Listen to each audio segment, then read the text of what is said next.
Hello students, मैं चल रहा है ट्राइटियम एकेडमी में एक बार फिर आप लोगों के सामने हूं। मेरे आज के वीडियो में मैं आप लोगों के साथ कुछ शानदार सवाल इलेक्ट्रोस्टैटिक्स के डिस्कस करने वाला हूं। सीबीएसई बोर्ड में ये क्वेश्चंस आए हुए क्वेश्चंस हैं और राजस्थान बोर्ड की जो नई बुक्स हैं, जो 2 साल पहले सिलेबस चेंज हुआ था, उन बुक्स में भी ये क्वेश्चन दे रखे हैं, इसलिए एग्जाम में भी आ सकते हैं, कोई बड़ी बात नहीं है। अगर ये क्वेश्चन एग्जाम में आते हैं तो ये बड़े क्वेश्चंस में ही आएंगे, क्योंकि ये टाइम कंज्यूमिंग क्वेश्चंस हैं, दिमाग भी लगाना पड़ता है इनके अंदर।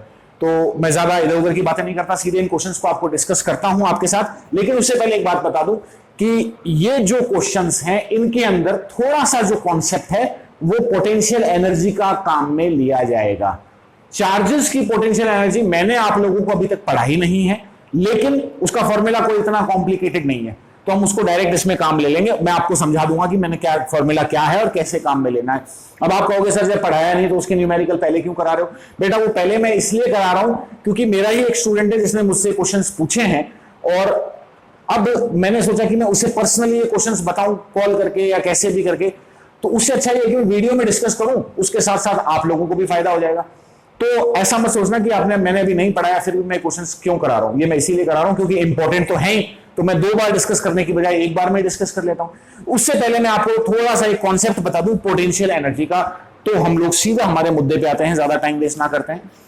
बेटा अगर आपके पास Q1 और Q2 दो चार्जेस का एक सिस्टम है, दोनों के बीच की डिस्टेंस है R12, तो इन चार्जेस की पोटेंशियल एनर्जी कितनी होगी? K Q1 Q2 upon distance का स्क्वायर नहीं होगा। भाई हमने इलेक्ट्रिक फील्ड का फॉर्मूला क्या पढ़ा है, फोर्स का फॉर्मूला क्या पढ़ा है? K Q1 Q2 upon R square. याद रखना पोटेंशियल एनर्जी के फॉर्मूले में केवल इतना ही चेंज करना है, K Q1 Q2 upon R। ये पोटेंशियल एनर्जी होती है अगर आपके पास दो चार्जेस एक साथ रखे हुए हैं तो। ठीक है, अगर 2 की बजाय एक तीसरा चार्ज और रख दें Q3, तो अब इस सिस्टम की पोटेंशियल एनर्जी कितनी हो जाएगी? मान लेते हैं ये डिस्टेंस है R13 और ये डिस्टेंस है 2 और 3 के बीच में, तो R23। तो अगर मैं इस सिस्टम की पोटेंशियल एनर्जी निकालूं तो कोई बड़ी बात नहीं है, सारे चार्जेस आपस में एक एक बार मल्टीप्लाई होने चाहिए। तो क्या आ जाएगा बेटा? प्लस K, यहां Q1 और Q2 तो आपस में मल्टीप्लाई हो चुके हैं, तो K Q1 और Q2 मल्टीप्लाई हो गए, बच गया कौन? Q1 और Q3 डिवाइडेड बाय इनका डिस्टेंस R13, प्लस और कोई मल्टीप्लीकेशन बच गया, 1 और 2 मल्टीप्लाई हो गए, 1 और 3 मल्टीप्लाई हो गए, बचा कौन? 2 और 3, तो K Q2 Q3 upon R इनका डिस्टेंस। तो इस तरह से आप किसी भी चार्जेस के सिस्टम की पोटेंशियल एनर्जी निकाल सकते हैं। अब क्या हो अगर मैं आपसे पूछूं कि मुझे केवल एक ही चार्ज की पोटेंशियल एनर्जी? मेरी बात को समझना, सिस्टम तो होता है इन चार्जेस को मिला के, मतलब इसकी पोटेंशियल एनर्जी प्लस इसकी पोटेंशियल प्लस इसकी पोटेंशियल, इन सब की पोटेंशियल एनर्जी का टोटल, तो इस सिस्टम की पोटेंशियल एनर्जी कहलाएगी। और अगर मैं किसी इंडिविजुअल चार्ज की पोटेंशियल एनर्जी पूछ लूं कि मान लो सिर्फ ये पूछ लूं कि Q1 की कितनी है, मुझे सिस्टम से मतलब नहीं है कि Q1 की पोटेंशियल एनर्जी कितनी है, तो कैसे निकालेंगे? पोटेंशियल एनर्जी Q1 की निकालने के लिए K ऐसा कैसा रहेगा? ठीक है, जिस चार्ज की पोटेंशियल एनर्जी निकालनी है वो ऐसा कैसा रहेगा? अब इस चार्ज की पोटेंशियल एनर्जी किन के कारण है? 2 अलग अलग चार्जेस पड़े हैं, Q2 और Q3। तो बेटा Q2 इससे कितना दूर है? R12, प्लस Q3 इससे कितना दूर है? R13। मतलब जब एक चार्ज की इंडिविजुअल पोटेंशियल एनर्जी निकालते हैं तो K multiplied by that particular charge जिसकी एनर्जी आप निकाल रहे हैं, ठीक है, और फिर multiplied by her charge divided by उस चार्ज से उसका डिस्टेंस। ठीक है, अगर चौथा चार्ज भी होता तो यहां चौथा भी आ जाता और उसकी डिस्टेंस आ जाती किससे? Q1 से। तो ये तो एक इंडिविजुअल चार्ज की एनर्जी निकालने का फॉर्मूला है, और ये पूरे सिस्टम की टोटल एनर्जी निकालने का फॉर्मूला है। बस यही एक नया फॉर्मूला है जो मैं न्यूमेरिकल्स में काम में लूंगा, बाकी सारी चीजें वही है जो आप पहले से पढ़ते आए हैं। समझ में आया? नहीं समझ में आया तो कमेंट सेक्शन में बता देना, कोई दिक्कत नहीं है। चलते हैं आगे, अब मैं अपने क्वेश्चन पे आता हूं। तो मेरा जो पहला क्वेश्चन है वो आप लोगों के सामने ये रहा। 2 fixed equal positive charges each of magnitude 5 into 10 raised to power minus 5 coulomb are located at points capital A and capital B separated by a distance of 6 meter. An equal and opposite charge moves towards them along the line COD, the perpendicular bisector of line AB. The moving charge when reaches point C at a distance of 4 meter from O has a kinetic energy of 4 joule. Calculate the distance x of farthest point capital B at which the negative charge will reach before returning towards C. तो ये बेटा अपना question था। अब इस question के solution पे चलते हैं, ठीक है। ऐसा मत सोचना कि इतने बड़े बड़े क्वेश्चन बोर्ड में नहीं आते, बिल्कुल आते हैं। सीबीएसई बोर्ड में तो डेफिनेटली आते हैं, और आरबीएसई की किताबों में आने लग गए हैं, तो बोर्ड में भी आ जाएंगे, कोई बड़ी बात नहीं है, ठीक है। तो अपन स्टार्ट करें बेटा इसको। देखो क्वेश्चन क्या कह रहा है, क्वेश्चन की लैंग्वेज देख के घबराना नहीं है, क्वेश्चन की लैंग्वेज को समझेंगे। क्वेश्चन कह रहा है कि दो पॉजिटिव चार्ज हैं, दोनों की वैल्यू कितनी दे रखी है। दोनों पॉजिटिव चार्जेस को हम एक बार for the time being Q से डिनोट करेंगे, ताकि क्वेश्चन को सॉल्व करने में आसानी हो। हमने ले लिया 5 × 10⁻⁻10 कूलम, ये इतना ही करना है। दो चार्जेस हैं, दोनों की वैल्यू है, दोनों पॉजिटिव हैं, ठीक है। ये कह रहा है कि दोनों चार्जेस एक दूसरे से, थोड़ा डायग्राम बीच में ले लेते हैं ताकि अच्छा क्लियरिटी के साथ समझ में आएगा। दोनों चार्जेस एक दूसरे से कितने डिस्टेंस पे रखे हैं बेटा जी? 6 मीटर की डिस्टेंस पे रखे हैं, ठीक है। मैंने इन चार्जेस को नाम दे दिया क्यू। क्यू की वैल्यू हम कैलकुलेशन करते टाइम सब्स्टिट्यूट कर देंगे, डायग्राम में वरना बहुत हौच पौच हो जाएगा, है ना। इनके बीच की डिस्टेंस आपको कितनी दे रखी है? 6 सेंटीमीटर। यहां तक बेटा कोई डाउट? पहली लाइन तो क्वेश्चन में ये दे रखी है कि दो चार्जेस। फिर कह रहा है कि एक तीसरा चार्ज भी गेम में है। वो जो तीसरा चार्ज है वो वैल्यू तो यही है लेकिन नेगेटिव है। तो वो जो तीसरा चार्ज है वो इस लाइन को बाइसेक्ट कर, इस लाइन के परपेंडिकुलर बाइसेक्टर, मतलब ये आप मान लीजिए परपेंडिकुलर बाइसेक्टर, तो मैं उम्मीद करता हूं सबको पता होगा 90 डिग्री पे जो बाइसेक्ट करता है लाइन को, परपेंडिकुलर बाइसेक्टर COD पर वो तीसरा चार्ज जो कि नेगेटिव है, वैल्यू में बराबर है, वो चल रहा है इस लाइन पे। कौन सी लाइन पर? COD। और COD क्या है? इस लाइन AB का परपेंडिकुलर बाइसेक्टर। कोई डाउट? तो बेटा ये परपेंडिकुलर बाइसेक्टर है, तो मैं इस 6 मीटर को यहां से दो पार्ट्स में डिवाइड कर देता हूं ताकि आपको एग्जाम में या क्वेश्चन अच्छी तरह से समझ में आए। ये 3 मीटर ले लेते हैं और ये 3 मीटर ले लेते हैं, ठीक है। यहां तक कोई डाउट? ये कह रहा है कि पॉइंट C और O के बीच की डिस्टेंस, ये भी क्वेश्चन में दे रखी है कि 4 मीटर है, ठीक है। कि सेंटर से 4 मीटर दूरी से चलना शुरू कर रहा है। अब इस पॉइंट C पे इसके पास क्या है? इस पॉइंट C पे इस चार्ज के पास काइनेटिक एनर्जी है। कितनी? 4 जूल की काइनेटिक एनर्जी है। पोटेंशियल के बारे में कुछ नहीं दे रखा, ये क्वेश्चन में गिवन डाटा ही लिख रहा हूं मैं, कोई अलग से अभी आपने कैलकुलेट किया आपने कुछ भी, ठीक है। यहां तक कोई डाउट बच्चा? अब बात आती है बेटा, जैसे किसी भी गाड़ी को चलने के लिए पेट्रोल की जरूरत है, वैसे किसी भी ऑब्जेक्ट को चलने के लिए काइनेटिक एनर्जी की जरूरत है। तो इसके पास काइनेटिक एनर्जी है 4 जूल की, तो डेफिनेटली ये चलेगा, ठीक है। लेकिन जैसे जैसे ये चलेगा क्या होता जाएगा? इसकी काइनेटिक एनर्जी पोटेंशियल एनर्जी में बदलती जाएगी। इसकी काइनेटिक एनर्जी तो कम होती जाएगी और पोटेंशियल एनर्जी बढ़ती जाएगी, ठीक है। और जब ये चलते चलते चलते पॉइंट D पे आएगा, तो ये ऐसा पॉइंट है कि यहां पहुंच के ये रुक गया। काइनेटिक एनर्जी का फॉर्मूला 12mv² होता है। रुकी हुई चीज के लिए वेलोसिटी तो होगी नहीं, तो रुकी हुई चीज की काइनेटिक एनर्जी कितनी होती है बेटा? 0। मतलब इस पॉइंट D पे पहुंचने के बाद इसकी काइनेटिक एनर्जी कितनी हो गई बेटा? 0, ठीक है। 4 जूल की काइनेटिक एनर्जी लेके चला था और D तक पहुंचते पहुंचते 0 हो गई। तो पहली चीज, ये काइनेटिक एनर्जी गई कहां? मैंने अभी अभी अपनी बातों में कहा था कि ये काइनेटिक एनर्जी पोटेंशियल एनर्जी में बदल गई। इस पूरे रास्ते पे इसकी टोटल एनर्जी तो सेम है, कंजर्व्ड है, कंजर्वेशन ऑफ एनर्जी यही कहता है, ठीक है। लेकिन काइनेटिक एनर्जी किस में बदल गई? पोटेंशियल एनर्जी में बदल गई, ठीक।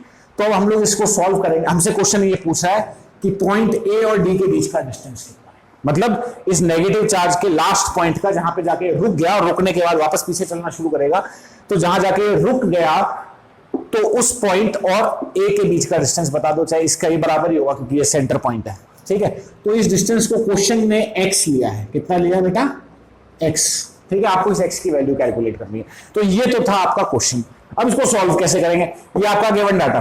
सबसे पहले इसको सॉल्व करने के लिए मैं आपको बताता हूं कि हम किस रास्ते चलेंगे। हम इस पॉइंट की टोटल एनर्जी निकालेंगे, इस पॉइंट की टोटल एनर्जी और conservation of energy, total energy दोनों पॉइंट की बराबर रख देंगे, हमारे पास वैल्यू आ जाएगी। बड़ा सिंपल है। अब total energy at point C, total energy कितनी होगी मेरे बेटे? एनर्जी दो प्रकार की होती है, काइनेटिक प्लस पोटेंशियल। पोटेंशियल को मैं यू से डिनोट करता हूं, मैं क्या फिजिक्स में यू से ही डिनोट करता है। तो बेटा काइनेटिक एनर्जी तो दे रखी है हमें 4 जूल, प्लस पोटेंशियल एनर्जी पर आते हैं। तो मैंने अभी अभी आपको इस लेक्चर के स्टार्टिंग में पोटेंशियल एनर्जी का फॉर्मूला निकालना, हमें किसकी पोटेंशियल एनर्जी निकालनी है, इस माइनस क्यू की। तो k यानी कि 9 into 10 raise to the power 9, या पहले मैं यहाँ के फॉर्मूले के तरीके से लिख दूं तो ज्यादा बेटर रहेगा ताकि आपको समझ में आ जाए। k जिसकी एनर्जी निकालनी है वो वाला चार्ज कौन है, माइनस क्यू, तो ये q ले लिया और इसका माइनस यहां आ जाएगा तो ये नेगेटिव हो जाएगा। याद रखेंगे एनर्जी निकालते टाइम चार्ज का साइन काम में लेना है क्योंकि एनर्जी स्केलर क्वांटिटी है ना। तो माइनस ये के क्यू आ गया, इस चार्ज की एनर्जी निकालनी है, इसकी एनर्जी किसके कारण है, एक तो इसके कारण, तो क्यू, ये चार्ज इससे कितना दूर है, तो क्या आप मुझे बता सकते हैं कि ये वाला डिस्टेंस कितना है बेटा, सिंपल पाइथागोरस थ्योरम, 3 और 4 ये है, तो 3 स्क्वायर प्लस 4 स्क्वायर गिव्स का अंडर रूट गिव्स दिस, 3 का स्क्वायर 9, 4 का स्क्वायर 16, 9 and 16 25, 25 का अंडर रूट 5, तो ये डिस्टेंस कितनी है 5 मीटर। ये क्वेश्चन मैंने देखी, हमने कैलकुलेट करी है, ठीक है। तो कितना आ जाएगा Q/5, मतलब इसकी एनर्जी पहले तो इसके कारण चार्ज डिवाइडेड बाय चार्ज का डिस्टेंस प्लस, अब इसके बाद दूसरी एनर्जी किसके कारण है, वो तो उस कोने में बी पे बैठा है और ये मिड पॉइंट है तो ये भी 3 ये भी 4 तो डेफिनेटली ये भी 5 होगा अपॉन 5, कोई डाउट। 4 माइनस के, क्यू को कॉमन ले लो बाहर तो क्यू स्क्वायर, नीचे से 5 कॉमन आ जाएगा, 1 + 1 कितना, Q/5 प्लस Q/5 2, Q/8 2 बच जाएगा। तो ये इसकी टोटल एनर्जी। अब सारी वैल्यूज सब्स्टिट्यूट कर दो बेटा, तो 4 माइनस के की value 9 into 10 raise to the power 9, ठीक है, इंटू क्यू की वैल्यू ये का स्क्वायर है तो 5 का स्क्वायर 25, स्क्वायर है 10 की पावर -10, गलत है, ये 10 की पावर -5 देखा है क्वेश्चन में, मैंने गलत लिख दिया सॉरी। तो इसका जब स्क्वायर करेंगे तो 10 की पावर -10, ठीक है, देन मल्टीप्लाइड बाय, भाई ये आ गया k आ गया, क्यू स्क्वायर आ गया 2 डिवाइडेड बाय 5, ये हो गया।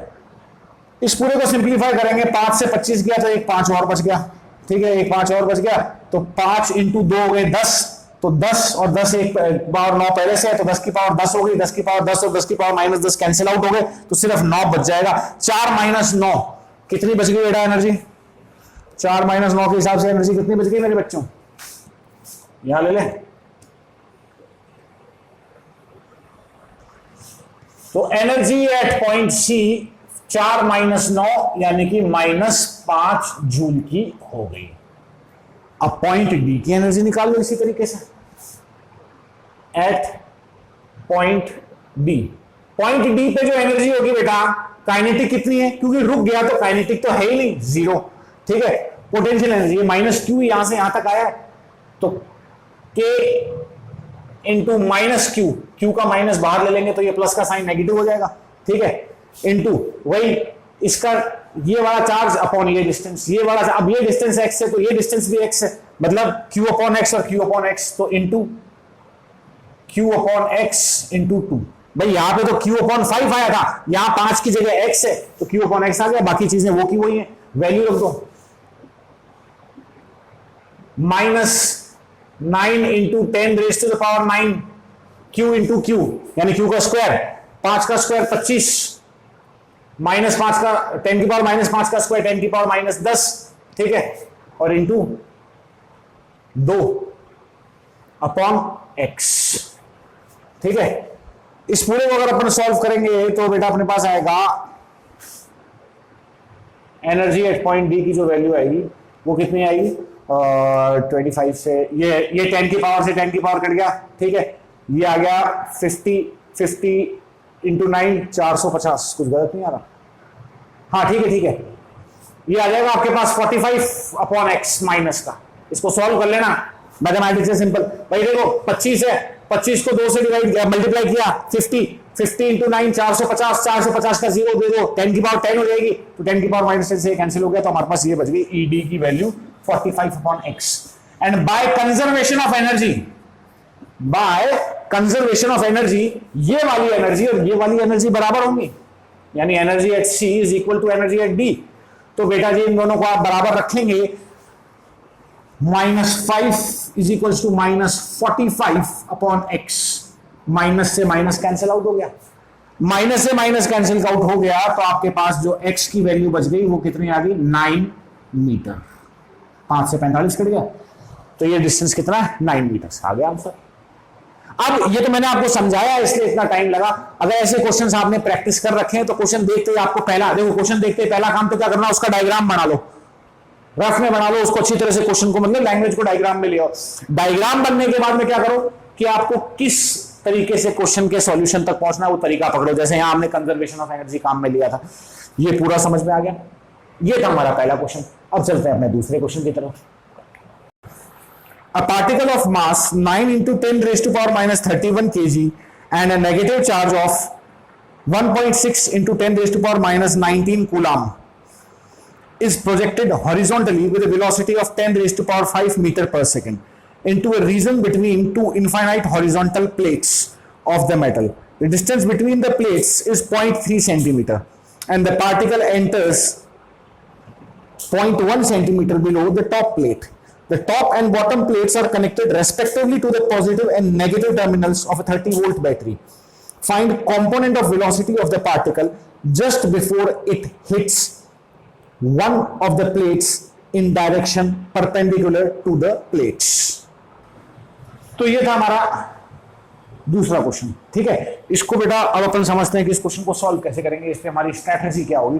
पहले हम इससे पहले किसी भी क्वेश्चन को सॉल्व करने की स्ट्रैटेजी नंबर 1, क्वेश्चन का डायग्राम बना के उसको दिमाग में क्लियर कर लो, ठीक है। और अपने दिमाग से ये बात निकाल देना कि ऐसे क्वेश्चन एग्जाम में बोर्ड में नहीं आते होंगे, आएंगे तो हम छोड़ देंगे, एक क्वेश्चन से क्या फर्क पड़ेगा। जो लोग ये सोच रहे हैं एक क्वेश्चन से क्या फर्क पड़ेगा, सीबीएसई वालों को मैं बता दूं कि 2019 का सीबीएसई बोर्ड का 12th क्लास का पेपर उठा के देख लेना, उसमें सारे के सारे न्यूमेरिकल आए थे और सारे इसी टाइप के थे, जिनकी लैंग्वेज देख के होश उड़ गए थे स्टूडेंट्स के, ठीक है। तो इसलिए दिमाग से निकाल देना कि सीबीएसई में या आरबीएसई में भी ऐसे पेपर, आरबीएसई में हालांकि कम चांस है ऐसे क्वेश्चंस एक आधे आएंगे तो ठीक है, लेकिन आ सकते हैं, उसको सीरियसली लें थोड़ा सा। चलो बेटा ये कह रहा है कि हमारे पास दो प्लेट्स हैं, दोनों प्लेटों को हमने एक बैटरी से जोड़ रखा है, पॉजिटिव और नेगेटिव टर्मिनल से। तो बैटरी से जोड़ रखा है, तो इसमें ये कह रहा है कि आपकी जो ऊपर वाली प्लेट है वो कैसी है, पॉजिटिव। क्वेश्चन में कह रहा है नीचे वाली प्लेट नेगेटिव। इसको हमने बैटरी से जोड़ रखा है। जो बैटरी है ऐसे, ये बैटरी है, ये कितने वोल्ट्स की है, 30 वोल्ट की है, ठीक है। कोई डाउट यहां तक? फिर ये कह रहा है कि एक पार्टिकल इन दोनों प्लेट्स के बीच में एंटर करता है। इस पार्टिकल को मैं यहां बना रहा हूं इस बड़ी डॉट से। इस पार्टिकल की प्रॉपर्टीज क्या है उसको अपन यहां लिख लेते हैं। ये जो पार्टिकल है इसकी खासियत क्या है, इस पार्टिकल के पास जो चार्ज है वो नेगेटिव है, क्वेश्चन में दे रखा है कितना, 1.6 into 10 raise to power minus 19 coulomb. इस पार्टिकल का जो मास है वो कितना है बेटा, 9.1 into 10 raise to power minus 31 kg। कुछ याद आ रहा है? ये चार्ज और ये मास मुझे कुछ याद दिलाता है, क्या याद दिलाता है बेटा, ये इलेक्ट्रॉन है, इलेक्ट्रॉन का चार्ज और इलेक्ट्रॉन का मास। तो ये पार्टिकल इलेक्ट्रॉन है। तो अगेन क्वेश्चन ने सीधी भाषा में नहीं कहा कि एक इलेक्ट्रॉन, क्वेश्चन ने आपको हो सकता है एग्जाम में सीधी भाषा में दे दे कि एक इलेक्ट्रॉन एंटर कर रहा है, कुछ भी नहीं बताया, तो वो आपको पता होना चाहिए ये चार्ज और ये मास होगा, ठीक है। तो ये है कि अब ये पार्टिकल इसमें एंटर कर रहा है प्लेट्स के बीच में। तो बेटा जी मुझे एक बात बताओ, चलो शुरू में तो ये सीधा चल रहा है, लेकिन जब ये अगर एंटर करेगा तो ये नेगेटिव, ये ऊपर, हाँ ये भी डिस्टेंस दे रखा है क्वेश्चन के अंदर, कितना दे रखा है कि प्लेट से ऊपर वाली प्लेट से कितने डिस्टेंस पे है, 0.1 सेंटीमीटर दे रखा है, ठीक है। और प्लेट्स के बीच की डिस्टेंस कितनी दे रखी है,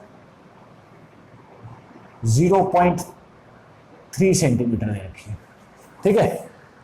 तो बेटा जब ये इलेक्ट्रॉन अंदर एंटर करेगा तो ये नेगेटिव चार्ज उसको रिपेल करेगा और वो पॉजिटिव चार्ज अट्रैक्ट करेगा, तो उससे ओवरऑल ऊपर की तरफ एक फोर्स लगेगी जिसके कारण इसका पाथ कुछ ऐसा हो जाएगा और ये ऐसे जाके टकराएगा, ठीक है। मान लेते हैं कि जब ये टकराता है इस पॉइंट पे, थोड़ा इसको अच्छा सा टक्कर लगाते हैं ताकि आपको मेरे को समझाने में मजा आए। इतना स्टीप, इसका टर्न थोड़ा सा पैराबोलिक होगा तो ये ऐसे जाके टकराएगा, ठीक है। मान लो ये यहां टकराया, तो मेरे बच्चों एक बात पूछता हूं मैं आपसे कि क्वेश्चन में क्या पूछा है, मान लो ये v वेलोसिटी से टकराया, कितनी वेलोसिटी से v। अब क्वेश्चन में ये वेलोसिटी नहीं पूछी है हमसे, क्वेश्चन में हमसे इस वेलोसिटी का कंपोनेंट पूछा है जो कि इस प्लेट से परपेंडिकुलर हो। अब जिन लोगों को पता नहीं कि ये कंपोनेंट किस बीमारी का नाम है, उन लोगों ने 11th क्लास में बहुत ज्यादा मेहनत करी थी, इसलिए बेचारों को पता नहीं है, मैं बता देता हूं, कोई बात नहीं। देखो ये वेलोसिटी इस डायरेक्शन में, मैं यहां डायग्रामेटिकली, कोई भी वेक्टर हो बेटा, चाहे वो वेलोसिटी हो चाहे एक्सीलरेशन हो, अगर वो एक्स और वाई एक्सिस के बीच में कहीं है, मतलब इंक्लाइंड है, ठीक है, तो उसके दो टुकड़े किए जा सकते हैं, उन टुकड़ों को बोलते हैं कंपोनेंट। एक तो एक्स एक्सिस की डायरेक्शन में जिसे हम एक्स से डिनोट कर देंगे वी एक्स से, और एक वाई एक्सिस की डायरेक्शन में जिसे हम वी वाई से डिनोट कर देंगे, ठीक है। तो बेटा जी ऐसे ही आपकी इस वेलोसिटी के भी दो कंपोनेंट होंगे, जो लास्ट में फाइनल जब वो टकरा रहा है उस समय जो उसकी वेलोसिटी है उसके भी दो कंपोनेंट होंगे। कौन कौन से, एक तो एक्स की डायरेक्शन में, मैं इसको यहां ले लेता हूं ऐसे, ये वेलोसिटी इस डायरेक्शन में, ठीक है, तो इस वेलोसिटी के दो कंपोनेंट होंगे, कौन सी डायरेक्शन में, एक तो एक्स की डायरेक्शन, वाई की डायरेक्शन में वी वाई, और एक एक्स की डायरेक्शन में वी एक्स, ये दो कंपोनेंट होंगे। तो बेटा आपसे क्वेश्चन ये पूछ रहा है कि वो कंपोनेंट जो प्लेट से परपेंडिकुलर है, प्लेट से परपेंडिकुलर इन दोनों में से कौन सा कंपोनेंट है, वी वाई। तो सीधी सी बात बता दूं आपको कि क्वेश्चन आपसे पूछ रहा है कि इस वी वाई की वैल्यू क्या होगी। क्वेश्चन क्या पूछ रहा है, ये चीजें क्लियर होगी, ये हमारी पहली स्ट्रेटजी पूरी हो गई। दूसरी स्ट्रेटजी क्या कहती है, अब हमें करना क्या है, किस तरीके से हम वहां तक पहुंचेंगे। तो बेटा आपको मास दे रखा है, ठीक है, आपको चार्ज दे रखा है, आपको वेलोसिटीज दे रखी है, तो वेलोसिटी जहां दे रखी है वहां पे न्यूटन का रोल आ जाता है। हम न्यूटन की इक्वेशंस को काम में लेके चलेंगे। कैसे लेके चलेंगे, देखो मैं आपको दिखाता हूं। सबसे पहली चीज, इस पर जो फोर्स लगेगी वो किस डायरेक्शन में लगेगी, जब ये पार्टिकल यहां एंटर करेगा तो ये इस पे जो फोर्स है, पॉजिटिव इलेक्ट्रॉन है तो पॉजिटिव प्लेट तो ऊपर खींच रही है और नेगेटिव प्लेट भी ऊपर ही धक्का दे रही है, तो इस पे नेट फोर्स ऊपर की तरफ लग रही है। कितनी लग रही है, ऊपर की तरफ, यानी वाई एक्सिस के अलॉन्ग लग रही है। तो बेटा ये फोर्स कितनी लग रही है, क्या आप मुझे बता सकते हैं। फोर्स, ये पार्टिकल पे फोर्स लगी क्यों, क्योंकि इन दोनों प्लेट्स के बीच में इलेक्ट्रिक फील्ड थी, पॉजिटिव और नेगेटिव के बीच में इलेक्ट्रिक फील्ड थी। तो इस पे किसी भी इलेक्ट्रिक फील्ड में चार्ज पार्टिकल पे कितनी फोर्स लगती है, QE, ठीक है। तो बेटा जी ये जो फोर्स है, चार्ज हमें दे रखा, अब बात आती है कि ई की। ये इलेक्ट्रिक फील्ड क्वेश्चन में हमको नहीं दे रखी, क्वेश्चन में तो 30 वोल्ट की बैटरी दे रखी है। तो बेटा ऐसा जब भी दे रखा हो कि दो प्लेट्स के बीच की वोल्टेज दे रखी है और साथ में दोनों प्लेट्स के बीच की डिस्टेंस दे रखी है, तो याद रखना इलेक्ट्रिक फील्ड और वोल्टेज का रिलेशन E = V/d। ये फॉर्मूला है, कब कैसे आता है वो मैं नेक्स्ट चैप्टर में बताऊंगा, अभी ये याद रख लो कि ये फॉर्मूला होता है, ठीक है। तो Q V/d लिख सकते हैं, जहां d क्या है, दोनों प्लेट्स के बीच की डिस्टेंस, ठीक है। तो बेटा Q कितना है, 1.6 10⁻⁻19। V कितना है, 30 वोल्ट्स, और दोनों प्लेट्स के बीच की डिस्टेंस कितनी है, 0.3 सेंटीमीटर में है। और जब हम कैलकुलेशन करते हैं तो हम किस में चलते हैं, हम लोग चलते हैं SI यूनिट्स में। तो इस सेंटीमीटर को मीटर में बदलेंगे तो क्या करेंगे, 10⁻⁻2 से मल्टीप्लाई करेंगे। ये हमारे पास फोर्स आ गई।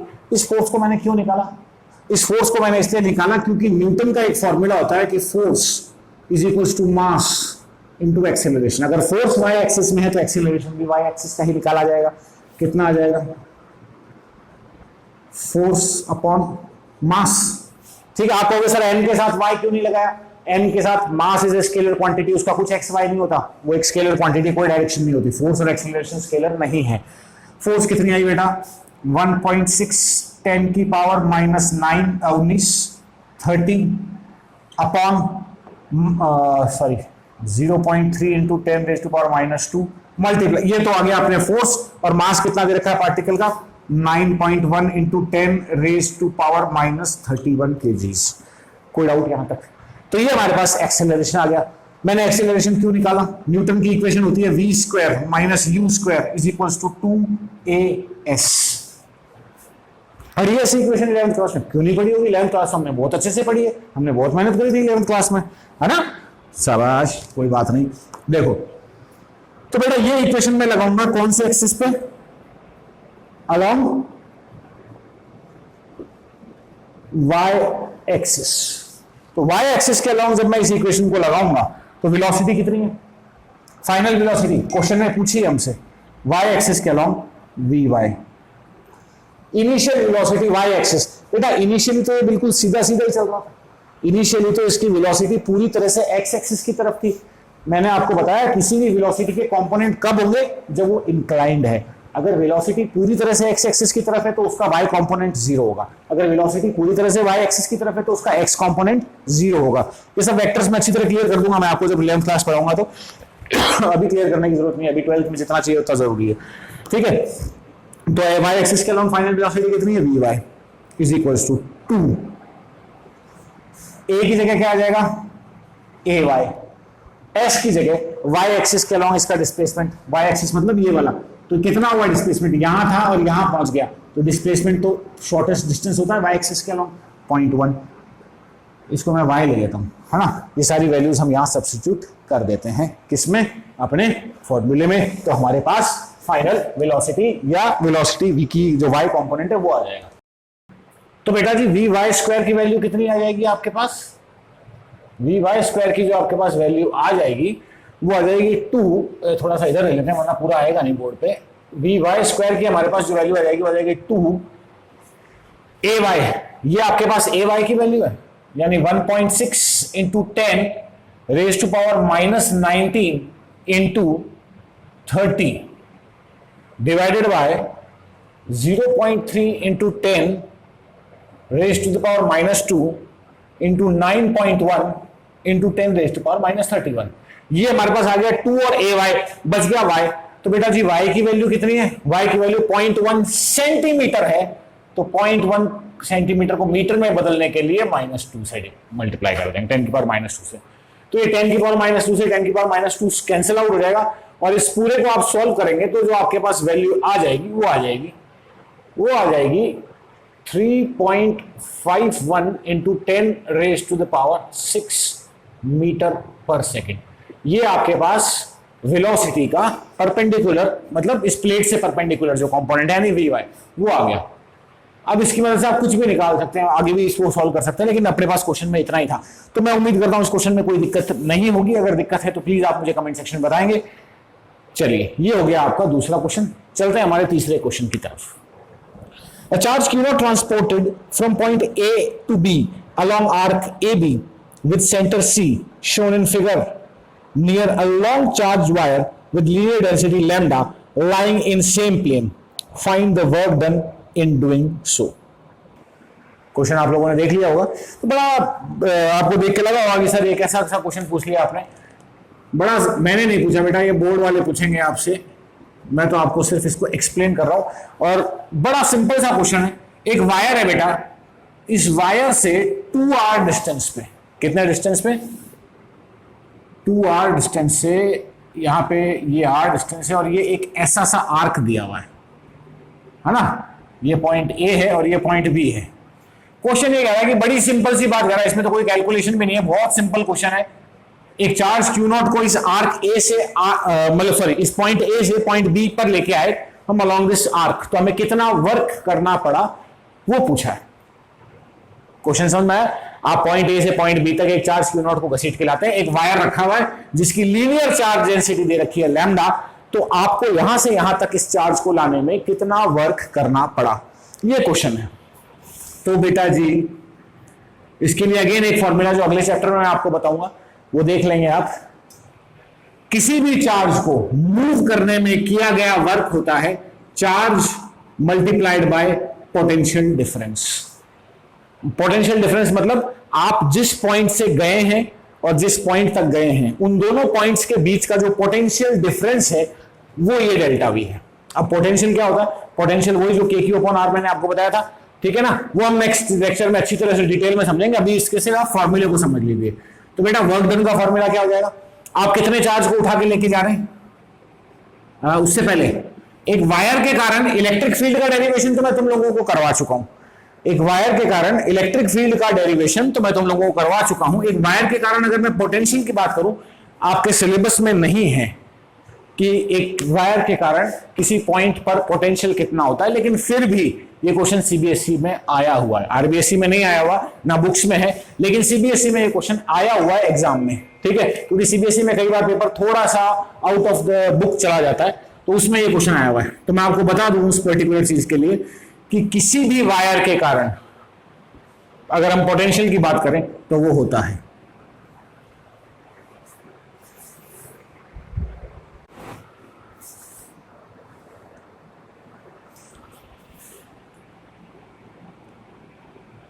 K यानी 1/4πε0 इंटू 2 लैम्डा। अब इलेक्ट्रिक फील्ड में तो आप इसको किससे डिवाइड करते थे? R से। पोटेंशियल निकालते टाइम के लिए याद रख लेंगे कि आप सिर्फ एक लॉग लगा देंगे और 1/r लगा देंगे, बस ये फॉर्मूला याद रख लेना। हालांकि ये फॉर्मूला ना आप में आरबीएसई सीबीएसई किसी के भी सिलेबस में नहीं है, लेकिन फिर भी इससे क्वेश्चन सीबीएसई बोर्ड में आया हुआ है। मैं बार बार एक ही बात रिपीट नहीं करूंगा, आप समझ गए होंगे। यहां तक बात समझ में आई? तो अब मैं आपसे सिंपल सी बात करूं कि मैं इस चार्ज को यहां से यहां लेकर आया हूं, तो बेटा आपके वर्क डन का फॉर्मूला होता है charge multiplied by potential difference. किसी भी चीज का डिफरेंस कैसे निकालते हैं? फाइनल पॉइंट पे क्या पोटेंशियल था माइनस इनिशियल पॉइंट पे क्या पोटेंशियल था। तो फाइनल पॉइंट यहां कौन सा है आपका? बी। इनिशियल पॉइंट कौन सा है? ए। ठीक है, तो बच्चा Q0 तो आपको क्वेश्चन में दे रखा है, ठीक है, उसकी तो अपने को वैल्यू रखनी नहीं है, वो तो Q0 ही देना, किस वैल्यू तो खैर किसी की भी नहीं रखनी। लॉग अपने को VB माइनस VA करना है ना, सॉरी लॉग नहीं आएगा, VB माइनस VA करना है। तो जब मैं VB और VA की वैल्यू रखूंगा तो ये K यानी 1/4πε0 और 2 लैम्डा तो आ जाएंगे कॉमन। बात आएगी लॉग 1/r माइनस, अब बेटा शुरू करते हैं यहां से। यहां ये R क्या है? ये R डिस्टेंस है। फाइनल पॉइंट का डिस्टेंस यहां से इस वायर से परपेंडिकुलर डिस्टेंस कितना है? 2r का 2r ही है, तो 1/2 आएगा 2r minus log initial point का डिस्टेंस कितना है? 2r और r 3r, तो ये 1/3r आएगा। ये लॉग्स का डिफरेंस आ गया। लॉग में जब दो क्वांटिटीज माइनस होती हैं तो वो आपस में क्या हो जाती हैं बेटा? डिवाइड हो जाती हैं। तो Q0 1/4πε0 2 लैम्डा लॉग, ये दोनों क्वांटिटीज आपस में डिवाइड होंगी तो क्या आएगा? 1/3r/1/2r, r से r कैंसिल हो जाएगा, फाइनली बचेगा आपके पास 2/3। यही इसका आंसर होगा, ठीक है। अब log 2/3 की वैल्यू आपको कैलकुलेट नहीं करनी है, क्योंकि ये क्वेश्चन जब एग्जाम में आया था तो इसका जो भी बुक्स में स्टैंडर्ड रूप में सॉल्यूशन दे रखा है वो यहीं तक दे रखा है। आप यहां तक करके छोड़ देंगे क्योंकि इसके आगे की कैलकुलेशन हमारे पास की नहीं है। ये हमारा फाइनल क्वेश्चन हो गया। तो इस तरीके के क्वेश्चंस जो आपको देखने में बड़े डरावने लगते हैं, वास्तव में इतने डरावने होते नहीं है। बस थोड़ी सी किस चीज की जरूरत है? प्रैक्टिस और कॉन्फिडेंस। प्रैक्टिस होगी तो कॉन्फिडेंस अपने आप आ जाएगा। कोई डाउट बच्चों यहां तक? कोई भी डाउट हो तो प्लीज मुझे कमेंट सेक्शन में बताएंगे। आज संडे था इसलिए मैंने आप लोगों को आगे नहीं पढ़ाया, आज सिर्फ मैंने आप लोगों को ये क्वेश्चंस करवाए हैं, क्योंकि ये questions board point of view से काफी इंपॉर्टेंट है। और बोर्ड से भी ज्यादा जरूरी इंपॉर्टेंट क्यों है? इसलिए इंपॉर्टेंट है क्योंकि इन क्वेश्चन से थोड़ा कॉन्सेप्ट क्लियर होता है। चलिए, यहां तक कोई डाउट हो तो प्लीज मुझे कमेंट सेक्शन में बताएंगे। इसके आगे हम कल की क्लास में मिलते हैं। बाय।